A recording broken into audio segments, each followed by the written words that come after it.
qual você acha que é o salário médio do brasileiro? E você? Será que está entre os mais ricos ou os mais pobres? Nós temos um problema grave de geração de renda no Brasil. Eu sou Ana Luísa Carvalho, sou planejadora financeira e o tópico do vídeo de hoje é que o Brasil não é um país rico. Pelo contrário, nós somos uma nação bem pobre. Às vezes a gente escuta que o nosso PIB é um dos 10 maiores do mundo, e é mesmo. Mas o PIB do Brasil é grande porque o Brasil é muito grande, porque a nossa população é grande. Mas, se a gente pegar a renda de todos os brasileiros, desde aquelas pessoas que ganham centenas de milhares de reais todo mês, até os brasileiros mais pobres, se a gente somar tudo e dividir igualmente por cada habitante, a gente vai chegar num salário médio de R$ 4.000 por mês, o que não é grande coisa de acordo com o nosso custo de vida aqui no Brasil. É claro que o custo varia de cidade para cidade, mas não é um padrão de país rico, muito pelo contrário. O que a gente precisa combater no Brasil é a pobreza, ou seja, a gente precisa dar ferramentas para que as pessoas consigam se desenvolver e gerar mais renda, gerar mais riqueza para toda a sociedade. A gente precisa crescer a nossa economia. Essa é a melhor solução para combater a pobreza no Brasil hoje. Vamos aos números. Metade da população brasileira tem renda familiar menor que R$ 810 por mês. Ou seja, considerando todas as pessoas que trabalham naquela família, seja uma pessoa só, um casal ou às vezes até 3 pessoas, elas não conseguem gerar mais do que R$ 810 por mês. Metade da população está nessa situação, tá? Então, em outras palavras, se a soma dos salários de todo mundo que mora na sua casa dá mais de R$ 810 por mês, você já está na metade mais rica da sociedade. Mais rica, Ana Luísa? Mas como assim, né? R$ 1.000, se eu ganhar R$ 1.000, não dá para nada. Isso mesmo, não dá para nada. Por isso que essa questão da geração de renda é tão grave e a gente precisa olhar para isso. Então, imagina uma pessoa que ganha um salário mínimo, tá? R$ 1.320. Se ela não tem nenhum dependente financeiro, né? Ou filhos, ou pais, ou outras pessoas que dependam financeiramente dela, ela já está entre os 30% mais ricos do Brasil. Ou seja, todos os brasileiros que recebem uma pensão da Previdência e não têm dependentes já estão entre os 30% mais ricos. Isso é muito triste, na verdade. Se a soma da renda na sua casa é maior que 2.730, você está entre os 10% mais ricos do Brasil. Ou se a sua renda familiar mensal é de mais que 4.275, você já está entre os 5% mais ricos do Brasil. Como esse canal tem um público de pessoas mais escolarizadas, é muito provável que você esteja entre os 5% mais ricos do Brasil. Sempre que o governo falar em aumentar o imposto dos mais ricos, lembre-se que é de você que o governo está falando. Mas eu não estou trazendo esses dados para dizer que o governo não deve aumentar o imposto de quem é mais rico. Ao contrário, tem um outro vídeo aqui nesse canal sobre impostos que eu explico exatamente isso, que o ideal seria que no Brasil as pessoas mais ricas pagassem mais imposto em relação às mais pobres, que não é o que acontece. Mas o que eu quero dizer é que todo programa que é lançado pelo governo dizendo que vai beneficiar os mais ricos, mas que está falando sobre ajudar a viajar, ou que está falando sobre carros, ou que está falando sobre qualquer coisa que uma pessoa que ganha menos de R$ 1.000 não vai fazer, esse programa não estará beneficiando as pessoas mais pobres. O nosso foco é a metade da população que ganha menos de R$ 810 por mês pela família inteira. Esse tem que ser o nosso foco. Por que aumentar o imposto ou taxar grandes fortunas não adianta? Primeiro, aumentar o imposto numa população com esse nível de renda não vai funcionar. A gente já tem uma carga tributária muito alta, de 1/3 do PIB, né? 33% do PIB. Quando a gente aumenta o imposto sendo que a gente já tem uma carga alta e uma população com a renda muito baixa, o que acontece? As pessoas que ficam ali sobrecarregadas com aquele imposto, ela prefere ir para a informalidade do que arcar com aquele imposto. Ela prefere deixar um emprego onde ela ganha um salário maior, mas que ela tem uma dedução de imposto grande, e ir para um emprego informal, sem segurança, mas que ela não tenha dedução do imposto. Então, quando a gente leva as pessoas para a informalidade, a gente, na verdade, acaba diminuindo a arrecadação. Porque até mesmo aquele imposto menor anterior que ela pagava, ela deixa de pagar, porque ela foi para a informalidade, né?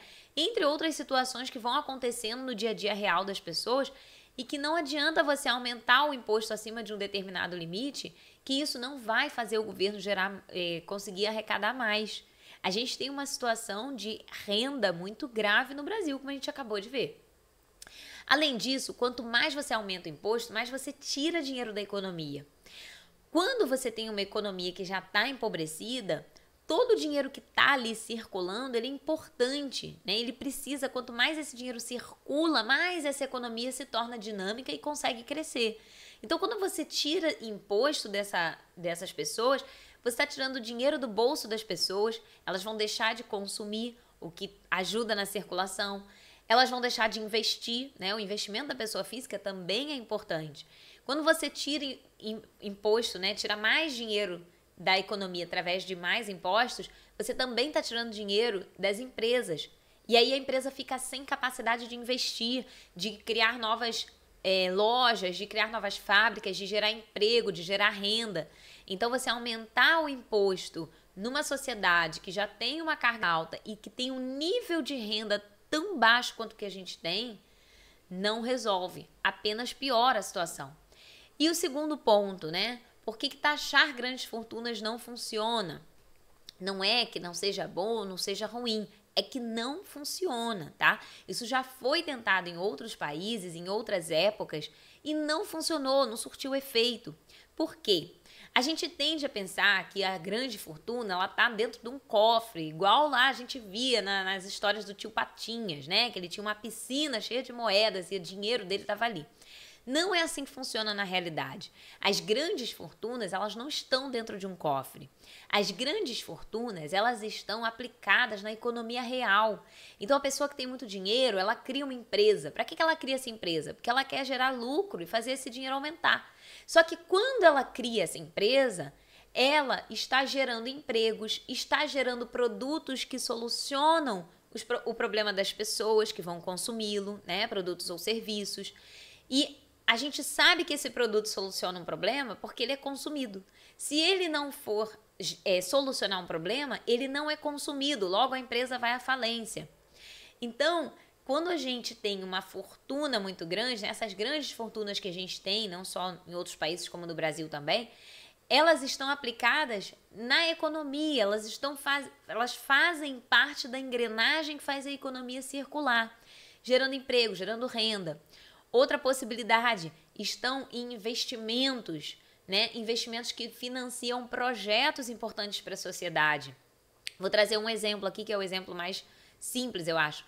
Uma debênture de infraestrutura, né? Que é uma debênture incentivada. Então, você tem uma grande fortuna, uma parte desse dinheiro ele pode ser usado para aplicar numa debênture. Ah, ele está atrás de juros. Sim, ele está atrás de juros. Só que esse dinheiro que vai para a debênture vai financiar um projeto da sociedade. Tá? No caso de uma debênture de infraestrutura, um projeto de infraestrutura, que pode ser aumentar a rede de saneamento básico de uma cidade, pode ser construir rodovias, ferrovias, né, que vão tornar o acesso de produtos a certas regiões mais barato, vai baratear o custo dos produtos em alguns lugares. Uma série de outras possibilidades, né?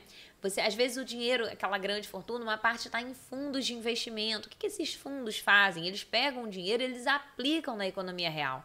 Para quê? Para obter juros, sim. Só que ao aplicar isso na economia real, ele também está fazendo o dinheiro circular, permitindo que projetos saiam do papel e beneficiem toda a sociedade. Então, como essa grande fortuna não está parada, se você taxa essa grande fortuna, o que acontece? Você tira esse dinheiro que estava ali fazendo a engrenagem girar e manda ele para o governo, né? Então você tem um efeito negativo disso. E além disso, por que não funciona? Porque quando um governo faz essa medida, as pessoas, né, que têm essa grande fortuna, sejam pessoas físicas ou jurídicas, que é até mais comum, tiram a sua fortuna do país, né? Existem vários mecanismos legais, corretos para se fazer isso. Ele pega o dinheiro dele que estava aqui, aplicado aqui na nossa economia, e manda para aplicar na economia de outro país. Inclusive, ele vai financiar projetos de outros países e vai deixar de financiar o nosso. Vai ser um dinheiro a menos ajudando a fazer aquela economia circular, gerando emprego e gerando renda. Então, não funciona, ainda tem um efeito negativo para a nossa economia. Então, como é que a gente faz? A gente precisa, sim, combater a pobreza e permitir que as pessoas de todas as camadas consigam se desenvolver e gerar a sua própria renda, no limite que ela quiser, né? Vão ter pessoas que vão querer gerar mais renda, vão ter pessoas que vão querer gerar menos renda. Mas a gente tem que capacitar essas pessoas a se desenvolver e gerar a renda que elas quiserem. E como que a gente faz isso?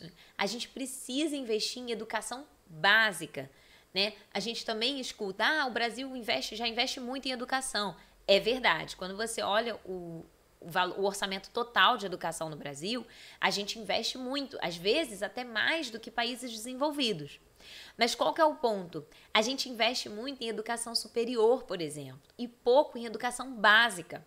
Agora, como é que você vai ter uma população, né, que tem uma educação básica muito frágil, que não consegue aprender a ler e a escrever corretamente, não tem fluidez, né, não consegue interpretar as coisas que está lendo, não consegue fazer operações matemáticas básicas, então ela não consegue ir à frente ali naquilo, né? Se ela não consegue fazer o básico da matemática, uma não vai conseguir fazer a física, ela não vai conseguir fazer a química, ela não vai conseguir evoluir a partir dali.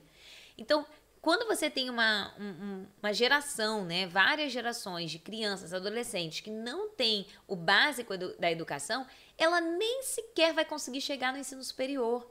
Se a gente inverte essa lógica, investe muito mais na educação básica do que no superior, a gente permite que esse pessoal chegue na educação superior mais bem preparado e ele pode até buscar, por conta própria, uma maneira de financiar a sua universidade, né?